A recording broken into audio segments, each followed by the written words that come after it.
വനിതാ ഹോട്ടലിൽ ഗ്യാസ് സിലിണ്ടറിന് തീപിടിച്ചത് ഏറെ നേരം പരിഭ്രാന്തി പരത്തി. തിങ്കളാഴ്ച കാലത്ത് 10:30 മണിയോടെ ചങ്ങരംകുളം ടൗണിൽ നന്നമുക്ക് റോഡിൽ പോസ്റ്റ് ഓഫീസിന് സമീപത്ത് പ്രവർത്തിക്കുന്ന തനിമ ജനകീയ ഹോട്ടലിലാണ് സംഭവം. ജീവനക്കാർ ഭക്ഷണം പാചകം ചെയ്യാനായി ഗ്യാസ് കത്തിച്ചതോടെ തീ ആളിപ്പടരുകയായിരുന്നു. തുടർന്ന് ജീവനക്കാർ പുറത്തേക്കോടി രക്ഷപ്പെടുകയായിരുന്നു. സമീപത്തെ കച്ചവടക്കാരും നാട്ടുകാരും ചേർന്ന് തീ കെടുത്താൻ ശ്രമിച്ചെങ്കിലും തീ കൂടുതലായി കത്താൻ തുടങ്ങിയതോടെ നാട്ടുകാർ പോലീസിലും ഫയർഫോഴ്സിലും വിവരമറിയിച്ചു. ഏറെ നേരത്തെ പരിശ്രമത്തിന് ശേഷമാണ് തീ അണയ്ക്കാനായത്. ചങ്ങരംകുളം പോലീസും പൊന്നാനിയിൽ നിന്നും ഫയർഫോഴ്സും സ്ഥലത്തെത്തി. ഗ്യാസ് ലീക്ക് വന്നതാണ് അപകടത്തിന് കാരണമെന്നാണ് പ്രാഥമിക നിഗമനം. ഗ്യാസ് സിലിണ്ടറിന് തീപിടിച്ചത് ഏറെ നേരം പ്രദേശത്ത് ആശങ്ക പരത്തി. കടയിലെ ഉപകരണങ്ങൾ പലതും കത്തിനശിച്ചെങ്കിലും വലിയ അപകടമാണ് ഒഴിവായത്.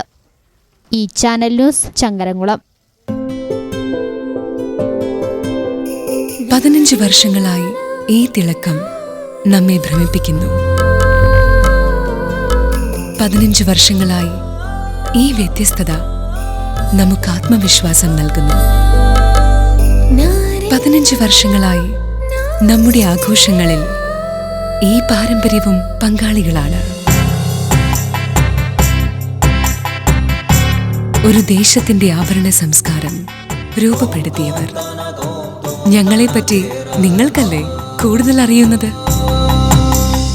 പരിശുദ്ധിയുടെ സുവർണ പാരമ്പര്യം. Hayath golden diamonds, Valanchery.